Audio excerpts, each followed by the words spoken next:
بسم اللہ الرحمن الرحیم. السلام علیکم ورحمۃ اللہ وبرکاتہ. Unique institute of Arabic language کی جانب سے میں فیصل الرحمن آپ سے مخاطب ہوں، اور آج انشاءاللہ آپ کے لیے ایک نیا سبق بنیادی عربی grammar basic Arabic grammar AG2 series کا لے کر آیا ہوں. یہ ہمارا سبق آج انشاءاللہ سبق نمبر 3 اسم الاشارہ کے بارے میں ہوگا، پوائنٹنگ ناؤنس. اس سبق میں ہم اسم الاشارہ کے بارے میں تفصیل سے پڑھیں گے، اور اس کی تفصیل دیکھنے سے پہلے آپ دیکھیے کہ نیچے جو آپ کو نظر آ رہے ہیں اسماء، یہ جو نیچے کالمز میں لکھے ہوئے ہیں، یہ دیکھنے میں حروف کی طرح لگتے ہیں، لیکن یہ اسم اشارہ کہلاتے ہیں اور کسی چیز یا شخص کی طرف اشارہ کرنے کے لیے استعمال ہوتے ہیں. عربی جملوں میں جب یہ الفاظ اسم جب آتے ہیں تو ان کا مقصد یہ ہوتا ہے کہ اس اسم کی طرف بتانا کہ یہ اسم یہ ہے، یہ اسم یہ ہے. یعنی آگے مثالیں جب آئیں گی تو اس کی مزید وضاحت آپ کے سامنے آ جائے گی.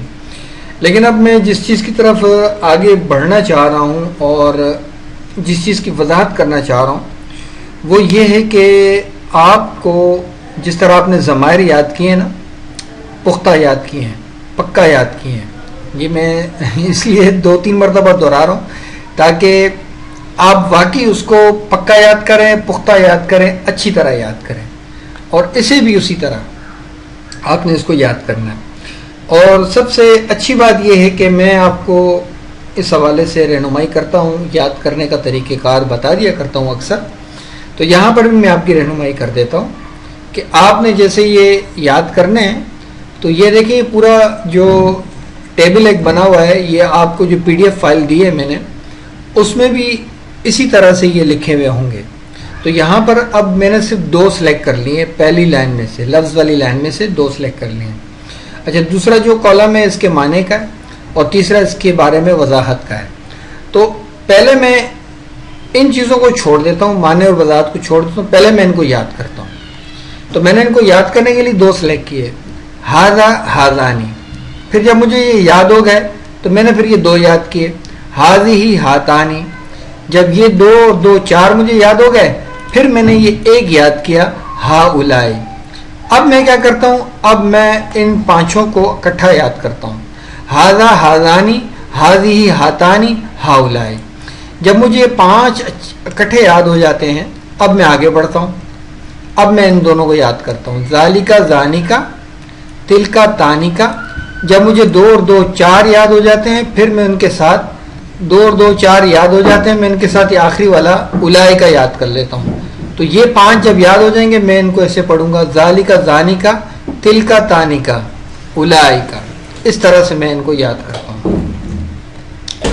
تو جب مجھے نیچے والی لائن بھی یاد ہو جائے گی، اب میں نے اس کے ساتھ ملا کر پوری ایک لائن پڑھ لینی ہے، ہاذا ہاذانی، ہاذی ہاتانی، ہا اولائی، ذالکا ذانکا، تلکا تانکا، اولائکا. اس طرح سے میں یاد کر لیتا ہوں ان کو. تو میں تو الحمدللہ اس کو یاد کر چکا ہوں اور بہت پکا یاد کر چکا ہوں، بلکہ میں ان کو معنوں کے ساتھ اور ان کی وضاحت کے ساتھ مجھے یہ الحمدللہ یاد ہے، اور یاد بھی جو ہے وہ بہت پہلے کیے تھے، لیکن اس طرح یاد کیے تھے کہ ابھی تک بھولا نہیں. اور اس کے نہ بھولنے کی ایک وجہ یہ بھی ہے کہ الحمدللہ اس عربی لغت کو میں نے اپنی پریکٹس میں رکھا ہوا ہے، اور کسی طریقے سے میں اس سے جدا نہیں ہو رہا، ہر اعتبار سے میں اس کے ساتھ جڑا ہوا ہوں. تو اب اس کے معنی دیکھتے ہیں. اب یہ معنی بھی اسی طرح اب یاد کریں گے، 2 اور 2 کر کے. ٹھیک ہے، 2 اور 2 کر کے آپ اس کو یاد کریں گے. تو جب یہ آپ کو اچھی طرح یاد ہو جائیں، اب وضاحت کی طرف آئیں. اب وضاحت کو کیسے یاد کرنا ہے؟ ہاذا، یہ ایک، اس، یہ لفظ ایک مذکر کے لیے اس صورت میں استعمال ہوتا ہے جب وہ نزدیک ہو. تو آپ کی آسانی کے لیے میں یہاں پیش کر دیتا ہوں. یہ دیکھیں، اب میں کچھ پوائنٹس بنا رہا ہوں اس کے لیے، جو آپ میرا طریقہ کار یہ ہوتا ہے کہ ہمیشہ میں ان پوائنٹس کا ذکر کرتا ہوں، اور یہ پوائنٹس یقیناً آپ کو بہت فائدہ دیتے ہوں گے.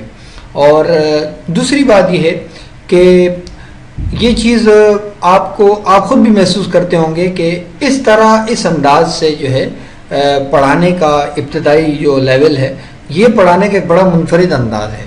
تو بہرحال میں پوائنٹ کیا نوٹ کرتا ہوں، میں نے یہ پانچوں سلیکٹ کر لیے۔ پانچوں سلیکٹ کرنے کے بعد میں ان کو نزدیک کا نام دے دیتا ہوں۔ میں نے ان کو نام دے دیا کہ یہ نزدیک کے لیے استعمال ہوتے ہیں، اور پھر اگلے 5 سلیکٹ کر لیے اور میں نے کہا کہ یہ دور کے لیے استعمال ہوتے ہیں۔ تو اس وضاحت میں پہلی جو چیز ہے اس پانچوں کے بارے میں، وہ نزدیک کی آپ کی کلیئر ہو گئی، الحمدللہ یہ آپ کی کلیئر ہو گئی۔ اب اس کے بعد دوسری میں یہ یاد کرتا ہوں کہ پہلا جو ہے ہاذا، یہ ایک مذکر کے لیے، ہاذانی یہ 2 مذکر کے لیے ہیں، ہاذی یہ ایک مؤنث کے لیے، ہاتانی یہ 2 مؤنث کے لیے، ہاؤلائی یہ مذکر مؤنث سب کے لیے ہیں، یہ مذکر مؤنث سب کے لیے ہیں۔ اب جب یہ 5 یاد ہوئے تھے، میں نے ان کے بارے میں پہلے نزدیک والی بات یاد کی تھی، تو اب میں ان کے بارے میں اگلے جو 5 ہے ان کے بارے میں، پانچوں کے بارے میں یہ بات یاد کر لیتا ہوں کہ یہ دور کے لیے استعمال ہوتے ہیں، یہ دور کے لیے استعمال ہوتے ہیں۔ اب اس کے بعد اسی ترتیب سے یہاں پر بھی چلتا ہوں۔ ذالی کا 1 مذکر کے لیے، زانی کا 2 مذکر کے لیے، تل کا 1 مؤنث کے لیے، تانی کا 2 مؤنث کے لیے، الائی کا مذکر مؤنث سب کے لیے، یعنی 2 سے زائد کے لیے الائی کا۔ اب مجھے اس کی وضاحت کے بارے میں 2 چیزیں پکی یاد ہو گئیں، کون کون سی؟ ایک نزدیک والی اور ایک مذکر مؤنث والی، ٹھیک ہے۔ اور تیسری بات یہ یاد ہوئی کہ جہاں پر عدد آ رہی ہے، جیسے ہاذانی 2 کے لیے استعمال ہوا، یا ہاتانی 2 مؤنث کے لیے استعمال ہوا، ہاؤلائی جمع کے لیے استعمال ہوا، یہ چیز بھی مجھے کلیئر ہو گئی۔ اب اس کے بعد یہ 2-3 باتیں جو میں نے بتائیں، یہ بالکل بنیادی باتیں ہیں ان کو یاد کرنے کے لیے۔ اب اس کے بعد آپ نے یہاں پر دیکھنا ہے، یہ ایک چیز بڑی امپورٹنٹ لکھی ہوئی ہے یہاں پہ، کہ ہاذینی لکھی ہوئی، یہ ہاذانی اور یہ ہاذینی۔ ہاں اب آپ دیکھیں آپ کی اسکرین پر وہ تثنیہ والا فارمولہ آ رہا ہے، تثنیہ والا فارمولہ جو ہم نے پہلے یاد کیا تھا، کہ یہ دیکھیں آنی آتا ہے تثنیہ کے لیے اور عینی آتا ہے تثنیہ کے لیے، لیکن ان دونوں میں فرق یہ ہے کہ یہ رفعی حالت کے لیے آتا ہے اور یہ نصبی اور جری کے لیے آتا ہے۔ تو بس آپ اتنا یاد کر لیں، ہاذینی، ہاذانی یہ رفعی حالت تثنیہ کے لیے، اور ہاذینی یہ نصبی و جری حالت تثنیہ کے لیے۔ اب اسی طرح اس کو دیکھ لیں، ہاتانی، آنی آخر میں، ٹھیک ہے، تو دیکھتے ہم پہچان جائیں گے کہ یہ رفعی حالت ہے، اور عینی آ رہا ہے تو یہ تثنیہ کے لیے، تو ہاتانی رفعی حالت اور ہاتین نصبی جری حالت۔ تو اس طرح سے آپ جب یہ چیز دیکھیں گے تو آپ کو آگے بھی یہ چیزیں نظر آئیں گی، جیسے زانی کا ہے، زانی کا میں زانی ہے، یہ زانی ہے، اور زینی کا میں عینی، یہ دیکھیں یہ آ رہا ہے تثنیہ کے لیے۔ تو اس پوری گردان میں صرف تثنیہ کا فرق رکھنے کے لیے آپ نے اس چیز کو دیکھنا ہوگا۔ ممکن ہے کہ آپ کو ابھی یہ جو بات میں نے بتائی ہے کچی پکی ذہن میں بیٹھ رہی ہو، آدھی سمجھ میں آئی ہو، آدھی نہ سمجھ میں آئی ہو۔ اگر آپ لیکچر کو، اسی ٹکڑے کو، جو اس ویڈیو لیکچر کا یہ ٹکڑا جو بنا ہوا ہے، اس چیز کو سمجھنے کے لیے اسی کو اگر آپ بار بار ریوائنڈ کر کے دیکھیں گے تو انشاءاللہ 2 سے 3 مرتبہ آپ اس کو دیکھ لیں تو یہ چیز آپ کو سمجھ میں آ جائے گی جو میں بتانا چاہ رہا ہوں، جس طرح میں نے سٹیپ بائی سٹیپ سمجھایا ہے۔ تو اب یہ کل ہو گئی 4 باتیں ہو گئیں اس گردان کو سمجھنے کے لیے، اور یہ آپ کے اہم ترین پوائنٹ ہیں، ان کو آپ نے سمجھنا ہے اسی طرح سے۔ اب جب یہ آپ کو پکے یاد ہو جائیں گے، ٹھیک ہے، اور اچھی طرح آپ ان کے مفہوم کو بھی، وضاحت بھی اس کی سمجھ جائیں گے، تو اب آگے آپ بڑھیں گے نا جب مشق کے لیے، تو انشاءاللہ اس میں آپ کو بہت زیادہ آسانی ہوگی۔ یہ اپنی صلاحیت کا امتحان لیجئے، خالی جگہ کو پر کیجئے، سابقہ صفحے پر دی گئی معلومات کو بلا تکلف استعمال کیجئے، یعنی آپ اس کو دیکھ سکتے ہیں، پیچھے سے دیکھنے میں کوئی حرج نہیں ہے۔ اب یہاں پر لکھا ہوا ہے ما، یہ دروس اللغت العربیہ میں جو ہماری دوسری کلاس میں، پہلی کلاس میں جو ہم نے ریڈنگ کی تھی، وہ چیز اب یہاں پر بھی آ گئی ہے، اور ان کا فائدہ ابھی ہمیں جو ہے معلوم ہو رہا ہے، چونکہ وہاں تو ہم نے صرف ریڈنگ کی تھی، اور ما ہاذا وغیرہ کا استعمال جب ہو رہا تھا تو اس وقت میں نے صرف مختصر بتایا تھا ہاذا کے بارے میں، کہ ہاذا اسم اشارہ ہے اور یہ مذکر کے لیے بولا جاتا ہے۔ تو اب اسی کے ساتھ ایک ما کا لفظ آ رہا تھا، چونکہ میرے اس ٹاپک میں، اس سبق میں ما ریڈ کلر میں نہیں ہے، اس لیے میں اس کی وضاحت نہیں کروں گا، لیکن میں صرف اتنا بتا دیتا ہوں کہ یہ ما استفہامیہ کہلاتا ہے اور اس کی وجہ سے سوال ہو جاتا ہے، ٹھیک ہے، اتنا صرف بتا دیتا ہوں۔ اب میں اس ریڈ کلر کی وضاحت کرتا ہوں۔ ہاذا، ہاذا کا ترجمہ میں نے پیچھے جو آپ نے گردان یاد کی ہے اس میں آپ نے دیکھا ہوگا کہ ہاذا کا ترجمہ یہ ایک اور اس، یہ دو اس کے ترجمے کیے جاتے ہیں، ٹھیک ہے۔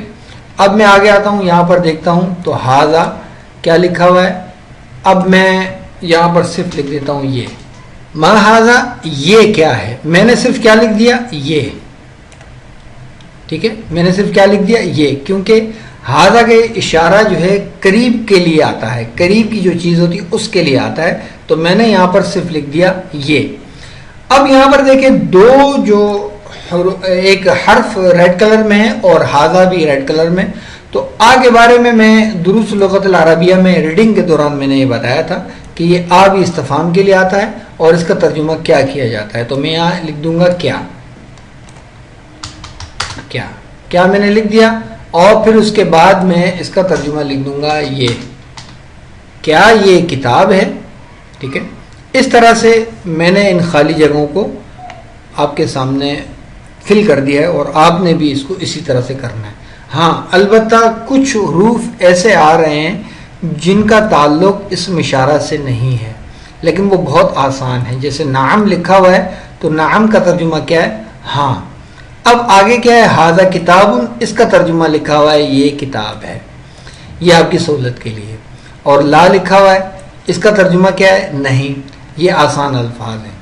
یہاں پر ثم لکھا ہوا ہے اس کا ترجمہ پھر ہوتا ہے، ٹھیک ہے، لیکن مقصد کیا ہے، اس کا لکھنا ہے کہ اب یہاں پر میں لکھ دوں گا ثم کا ترجمہ لکھ دوں گا میں پھر، ثم کا ترجمہ میں نے لکھ دیا پھر لکھ دیا، اور پھر اس کے بعد عفونا عنکم من بعد ذالک۔ اب یہ جو خالی جگہ جو بتا رہی ہے کہ یہاں پر آپ نے ذالکہ کا ترجمہ لکھنا ہوگا، تو ذالکہ کا ترجمہ کیا ہے، اس۔ اب دوبارہ میں اس پیج کی طرف نہیں جاؤں گا، لیکن میں نے یہاں لکھ دیا اس طرح سے یہ خالی جگہ آپ نے فل کرنی ہوں گی۔ یہ جو الفاظ اضافی آ رہے ہیں اس کے بارے میں ہم سبق میں انشاءاللہ پڑھیں گے۔ اب یہاں پر یہ جو ما آ رہا ہے یہ بھی استفہامیہ ہے، اس کا ترجمہ کیا کیا جائے گا، اور من جو، اس کا ترجمہ آپ جو کر لیں، ٹھیک ہے۔ یہاں پر اب ذالکہ کا ترجمہ آپ وہی کریں گے جو آپ نے پیچھے پیج میں پڑھا ہے۔ اب آگے بڑھتے ہیں ہم، یہ چیلنج آ رہا ہے، عربی اور اردو کے اسماء اشارہ کا تقابل کیجئے، ان میں کیا فرق ہے، یعنی عربی میں جو اسماء اشارہ ہیں وہ آپ نے دیکھیں گردانیں ان کی، اور اردو کے جو اسماء اشارہ ہیں ان میں اور عربی میں کیا فرق ہے، یہ آپ اپنے ذہن پر زور دے کر اس کو حل کریں گے۔ کذالک آ رہا ہے، اس سے کوئی فرق نہیں پڑتا، لیکن آپ نے صرف ذالکہ کا ترجمہ کرنا ہے، ذالکہ یہاں پر، ہاذا کا ترجمہ بھی ذرا۔ اب یہاں پر انا ہے، انا کا ترجمہ آپ یہاں لکھ دیں گے، ٹھیک ہے۔ انا کا ترجمہ کیا ہوتا ہے، بہت آسان ہے، بے شک ترجمہ اس کا، ہاذا کا ترجمہ یہاں آگے لکھ دیں گے آپ۔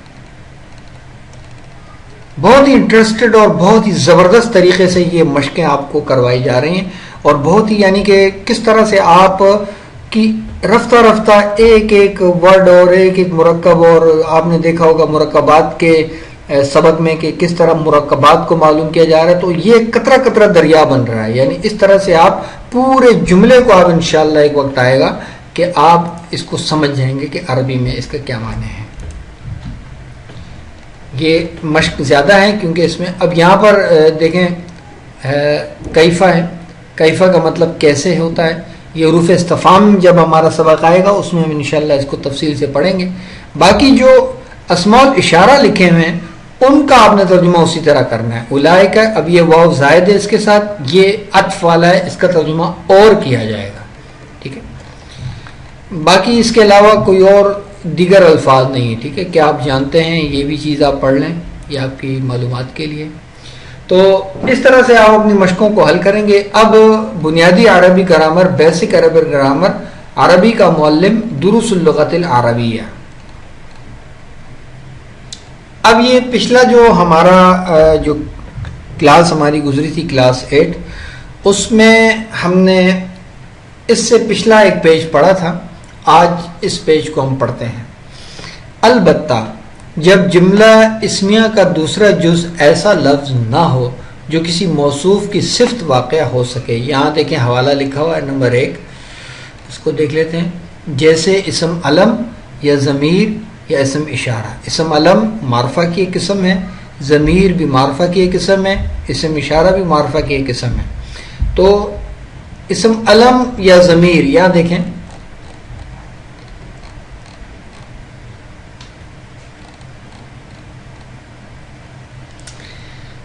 البتہ جب جملہ اسمیہ کا دوسرا جز ایسا لفظ نہ ہو جو کسی موصوف کی صفت واقع ہو سکے، یعنی ایسا لفظ نہ ہو، اسم علم نہ ہو، اسم ضمیر نہ ہو اور اسم اشارہ نہ ہو جو کسی موصوف کی صفت واقع ہو سکے۔ اب اس کا پچھلا جملہ جو تھا وہ آپ کی پچھلی کلاس میں تھا، اس کو آپ ملا کر دیکھ لیں گے۔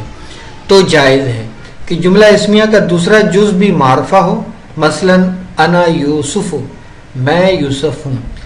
ہاں، اب آپ کو یہاں پر میں چھوٹی سی وضاحت کر دیتا ہوں کہ پیچھے جو ہم نے پڑھا تھا اس میں یہ تھا کہ جملہ اسمیہ کا پہلا جز معرفہ ہوتا ہے اور دوسرا جز نکرہ ہوتا ہے۔ اب یہاں پر دونوں جز جو ہیں وہ کیا ہیں؟ معرفہ ہیں۔ انا ضمیر بھی معرفہ اور یوسف یہ بھی معرفہ۔ تو یہاں پر آپ کو یہ بتایا جا رہا ہے کہ اس کا مطلب یہ ہے کہ دونوں جب معرفہ آ گئے تو یہ تو مرکب توصیفی میں تھا کہ مرکب توصیفی میں دونوں جز معرفہ ہوتے ہیں، تو یہاں پر یہ ہے کہ اسم علم ہے، یہ یوسف اسم علم ہے اور انا اسم ضمیر ہے۔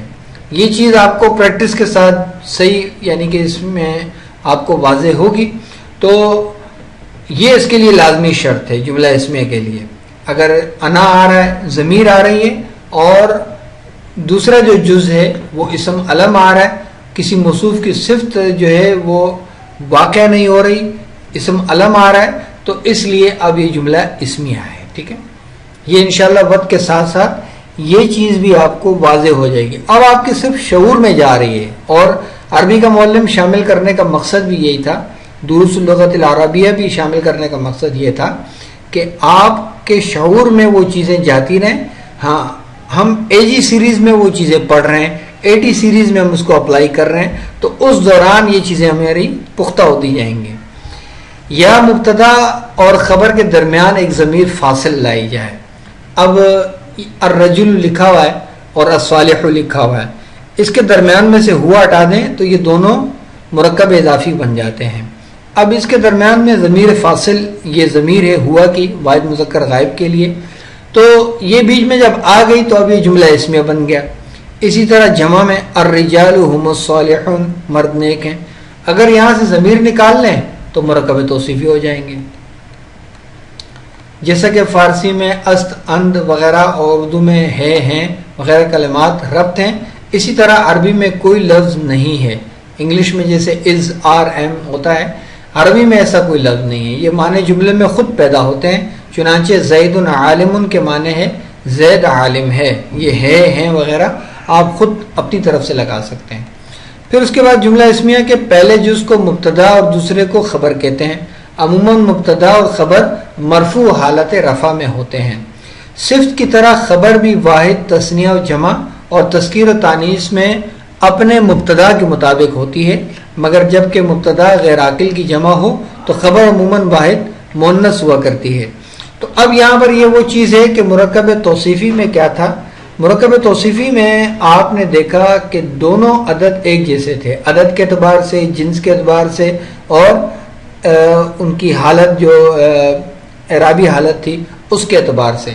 تو مرکب توصیفی میں اسی طرح جملہ اسمیہ میں بھی اسی طرح ہوتا ہے، جیسے یہاں دیکھ لیں الرجل صادق، الرجل واحد ہے اور صادق بھی واحد ہے، الرجل مذکر ہے، صادق بھی مذکر ہے، الرجلانی تثنیہ ہے، صادقانی تثنیہ ہے، الرجال جمع ہے، صادقون جمع ہے، المرأۃ واحد مؤنث ہے، صادقۃ واحد مؤنث ہے، المرأتانی تثنیہ مؤنث ہے، صادقتانی تثنیہ مؤنث ہے، النساء صادقات، النساء جمع مؤنث ہے اور صادقات جمع مؤنث ہے. تو یہ تھوڑا سا فرق ہوتا ہے اس میں اور مرکب توصیفی میں.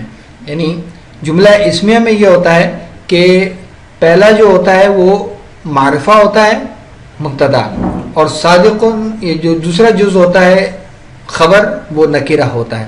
یہ خالی ایک فرق ہے.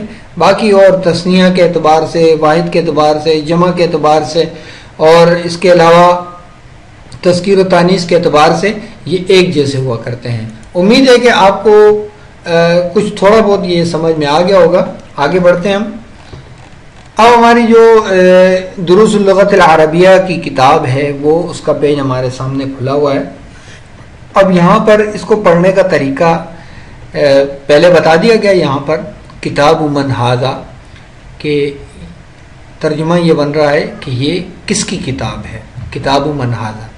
جب کسی کی چیز کے بارے میں پوچھنا ہو، کسی کی چیز کے بارے میں پوچھنا ہو تو بیچ میں من لگا دیتے ہیں. کتاب من ھذا کہ یہ کتاب کس چیز کی، کس کی ہے. اب پہلے اس اسم کا نام لکھنا ہوگا یا پڑھنا ہوگا، پھر بیچ میں من لگانا ہوگا، پھر اس کے بعد اسم اشارہ لگانا ہوگا. یعنی پہلا اسٹیپ، دوسرا اسٹیپ اور تیسرا اسٹیپ. پہلے اسٹیپ میں دیکھیں کتاب، کتاب کا نام آ گیا. من آ گیا، پوچھنا ہے کس کی ہے، یہ استفہام ہے، حروف استفہام ہے. انشاءاللہ AG سیریز میں ہم پڑھیں گے. تو یہ استفہام آ گیا. پھر اس کے بعد اسم اشارہ، مناسب اسم اشارہ لگا دیا. پھر آخر میں سوالیہ. کتاب من ھذا، یہ کس کی کتاب ہے. اب یہ قلم لکھا ہوا ہے تو اس طرح ہم نے اس کو کرنا ہے.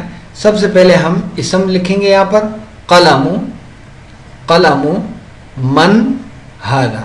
قلم من ھذا معنی یہ ہوں گے یہ پین کس کا ہے.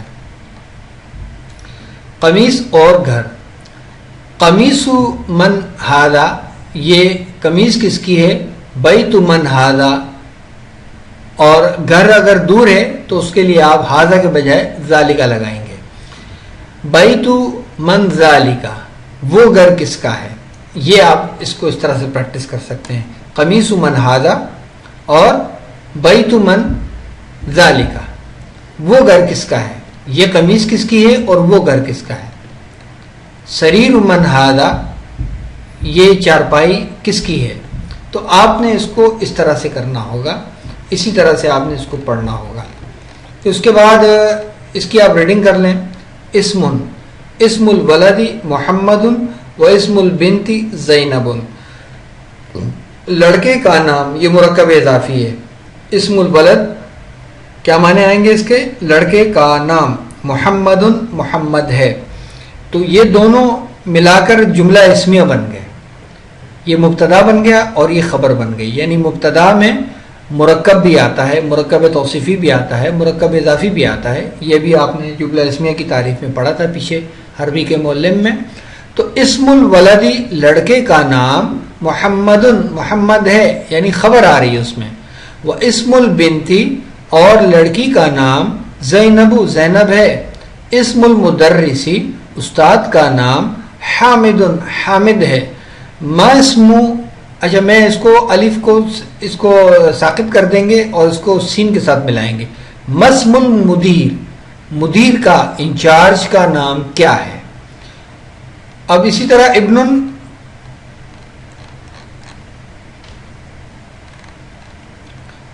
ابن ہے.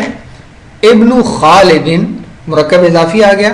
لڑکے خالد کا لڑکا یا خالد کا بیٹا. فی المدرستی، اسکول میں ہے. و ابن، اور اگر آپ اس کو ساقط کر دیں گے تو یہ وصل کر دیں گے، یہ ہو جائے گا وابن حامد، اور حامد کا لڑکا. فی الجامعہ، وہ یونیورسٹی میں ہے. ٹھیک ہے، اس کو اس طرح سے پڑھ لینا ہے. ابن المدرسی فی الفصل، استاد کا لڑکا کلاس میں ہے. آئین ابن، اور اگر آپ اس کو وصل کر دیں گے پڑھا جائے گا آئین ابن المدیر، اور مدیر کا لڑکا، انچارج کا لڑکا کہاں ہے. آئینہ مانے کہاں. آئین ابن المدیر، مدیر کا لڑکا کہاں ہے. ابن المدرسی، استاد کا لڑکا، فی الفصل، کلاس میں ہے. آئین ابن المدیر، مدیر کا لڑکا کہاں ہے. انچارج کا لڑکا کہاں ہے. تو اس طرح آپ نے اس کی ریڈنگ کرنی ہے. اب آئیے بنیادی عربی ٹیکسٹ 82 سیریز. اس کا انشاءاللہ جو کلاس 8 میں ہمارا سبق گزرا تھا، سبق نمبر 3، مکہ مدینہ اور ہجرت رسول صلی اللہ علیہ وسلم، اسی کو آگے بڑھاتے ہوئے ہم نے آج کے اس سبق میں المسجد النبوی کے نام سے ٹاپک کو شامل کیا ہے. تو اس سبق میں ہم نے سب سے پہلے اس کا ترجمہ لکھ دینا ہے مسجد نبوی. یہ ہمارا ترجمہ اس کا کمپلیٹ ہو گیا. اب اس کے بعد یہ 3 آپ کے سامنے لائنیں ہیں، ان میں سے اس کا ترجمہ میں کرا دیتا ہوں. بنا مانے آپ نے تعمیر فرمائی، یا اس کا ترجمہ ہم کر لیں گے تعمیر فرمائی. رسول صلی اللہ علیہ وسلم نے تعمیر فرمائی، رسول صلی اللہ علیہ وسلم نے. یہ نے جو آ رہا ہے، نے فاعلی حالت رفعی، یہ دیکھیں اس کے اوپر پیش آ رہا ہے، تو فاعلی حالت کی وجہ سے اس کا ترجمہ کیا آ رہا ہے، نے. تعمیر فرمائی رسول اللہ صلی اللہ علیہ وسلم نے مسجدہ ہو. اب یہ ضمائر اس کا ترجمہ اس کے وغیرہ کیے جاتے ہیں، مگر اس کا ترجمہ اپنا اپنی اپنے بھی کیا جاتا ہے. جملے کی مناسبت سے اس کو فٹ کرنا پڑتا ہے. تو اب یہاں پر ہم اس کو یہ فٹ کر لیں گے اپنی مسجد کو، اپنی مسجد کو. اچھا، کو ترجمہ کیوں آیا؟ کو ترجمہ اس لیے آیا کہ مسجد کے دال کے اوپر کیا ہے، زبر ہے. یہ نسبی حالت ہے اور یہ مفعولی حالت کہلاتی ہے. یہاں پر نے کا جو ہم نے ترجمہ کیا تھا وہ فاعلی حالت کی وجہ سے تھا، اور یہاں پہ ہم زبر جو کر رہے ہیں وہ ہم مفعولی حالت کی وجہ سے کر رہے ہیں. منذ الایام الاولی لدخولہ مدینۃ المنورہ. اب یہ منذ کا جو لفظ استعمال ہوتا ہے سنس کے طور پر، جیسے سنس استعمال ہوتا ہے نا، یہ سنس کے طور پر استعمال ہوتا ہے، اور یہ آپ کو کافی ملے گا عربی عبارات میں، ان کا استعمال بہت زیادہ ہوتا ہے. منذ الایام الاولی. اب یہ بھی مضاف واقع ہوتا ہے، تو یہاں پر بھی اس کا ترجمہ تو ہم یہاں پر کر لیں اپنی مسجد کو پہلے دن، بلکہ آپ اسی کو فالو کریں. لدخولہ کا ترجمہ ہم نے کیا کیا، اپنے دخول کے وقت. تعمیر فرمائی رسول اللہ صلی اللہ علیہ وسلم نے اپنی مسجد کو پہلے دن اپنے دخول کے وقت مدینہ منورہ میں. تو یہ ہمارا ترجمہ کمپلیٹ ہو گیا اس طرح سے. اب آپ نے بھی اس کو اسی طرح سے کرنا ہے. اگر آپ اس کو مزید خوبصورت بنانا چاہتے ہیں تو آپ آگے پیچھے کر کے سیاق و سواق ان کے ہٹا کے جوڑ توڑ کے آپ ان کا جو ہے رواں میں ترجمہ کر سکتے ہیں. بہرحال یہ بھی ترجمہ مناسب ہی ہے. تو اس میں جو ہے آپ اس کا بھی اسی طرح کریں گے اور اس کا بھی ترجمہ اسی طرح کریں گے.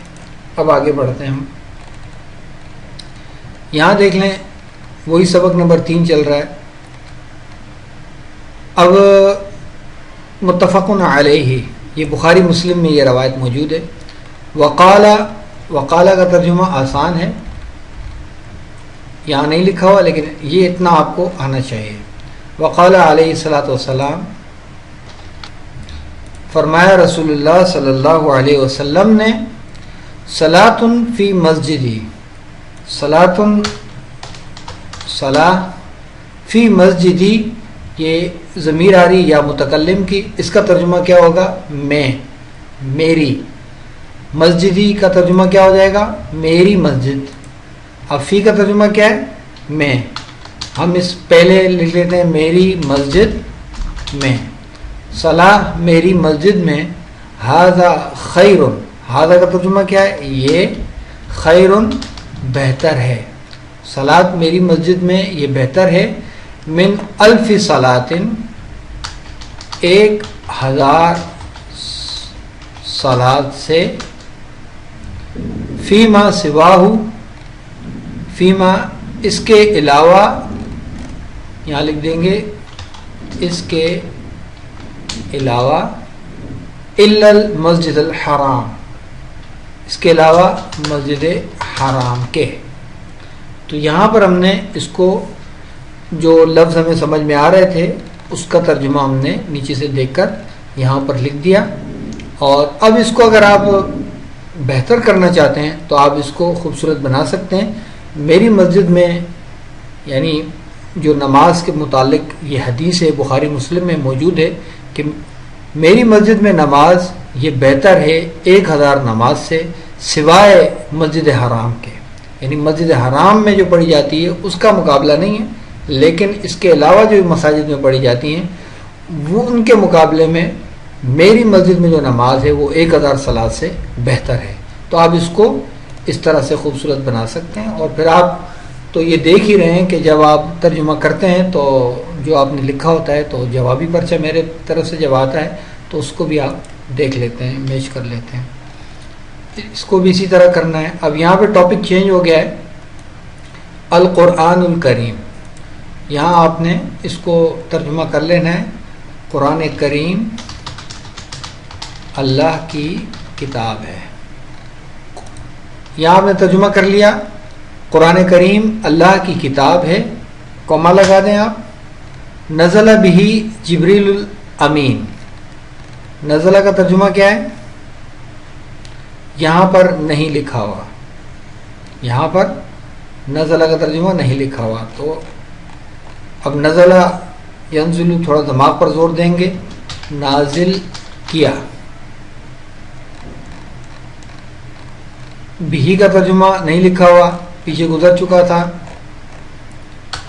اس کو جبریل الامین، جبریل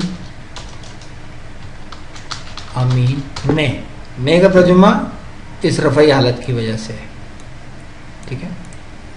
یعنی یہ فعل آ گیا اور یہ فاعل آ گیا.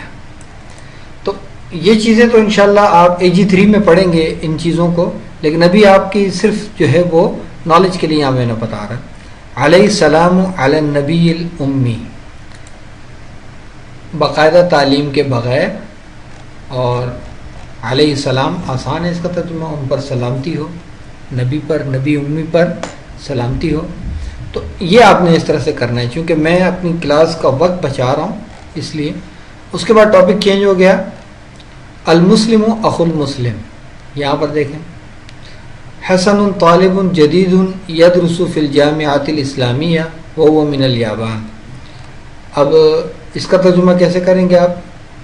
حسن ایک لڑکے کا نام ہے، طالب یہ اس کی خبر ہے کہ وہ طالب علم ہے، کیونکہ یہ معرفہ ہے، مبتدا ہے، اور طالب اس کی خبر ہے.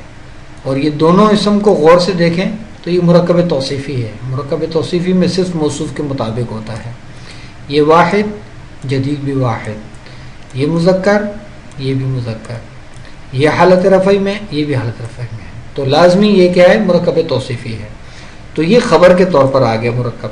میں نے پیچھے وضاحت کی تھی کہ جملہ اسمیہ میں مبتدا اور خبر یہ دونوں مرکب بھی ہو سکتے ہیں. یہ انشاءاللہ آپ پڑھیں گے جملہ اسمیہ کے بارے میں، لیکن ابھی آپ کو مختصر میں یہاں پہ سمجھا آپ سے. حسن نیا طالب علم ہے، ٹھیک ہے. یدرسو یہ لکھا ہوا ترجمہ، وہ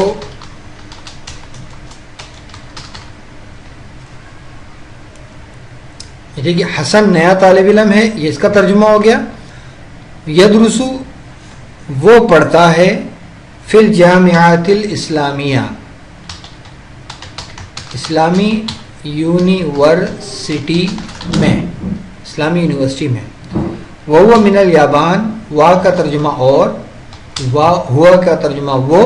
چونکہ حسن کیا ہے؟ مذکر ہے، اس لیے ضمیر کون سی آئی؟ واحد مذکر کی، اور وہ جاپان سے ہے. اس طرح سے باقی آپ نے خود کرنا ہوگا اس کا. ہم آگے بڑھتے ہیں. آگے بھی اسی طرح سے چل رہی ہے بات. اور یہ سبق انٹرنیشنل اسلامک یونیورسٹی مدینہ منورہ کے عربی کورس سے ماخوذ ہے. پھر اس کے بعد اللہ کی راہ میں خرچ کیجیے، قرآن مجید کی منتخب آیات کا ترجمہ کیجیے، ضروری الفاظ کے معنی فراہم کر دیے گئے ہیں۔ اعوذ باللہ من الشیطان الرجیم، بسم اللہ الرحمن الرحیم۔ مثل الذین ينفقون اموالهم فی سبیل اللہ، مثل نیچے کیا لکھا ہوا ہے؟ مثال،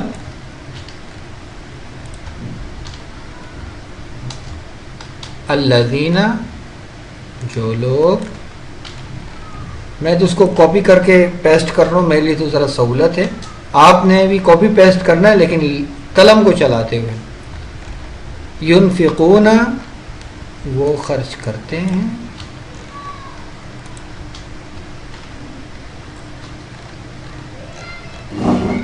اموالہم اپنے مال،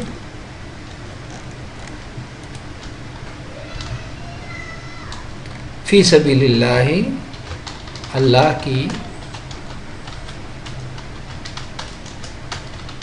راہ میں۔ اب اس کو آپ کچھ الفاظ اپنی طرف سے شامل کرنا چاہتے ہیں تاکہ یہ رواں ہو جائے تو آپ کر سکتے ہیں۔ یہاں آپ کر سکتے ہیں ان لوگوں کی مثال جو لوگ، وہ ہٹا دیں آپ، جو لوگ خرچ کرتے ہیں اپنے اموال، اپنے اموال کے ساتھ ہم کر دیں گے کو، کیونکہ یہاں پہ لام زبر لا آ رہا ہے، اموالا یہ مفعولی حالت کہلاتی ہے، اس لیے اس کے ساتھ ترجمہ کیا ہے؟ کو کا۔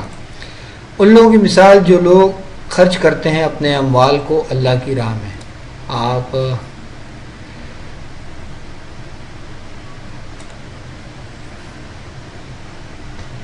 اس کو میں نے یہاں سے ہٹا دیا،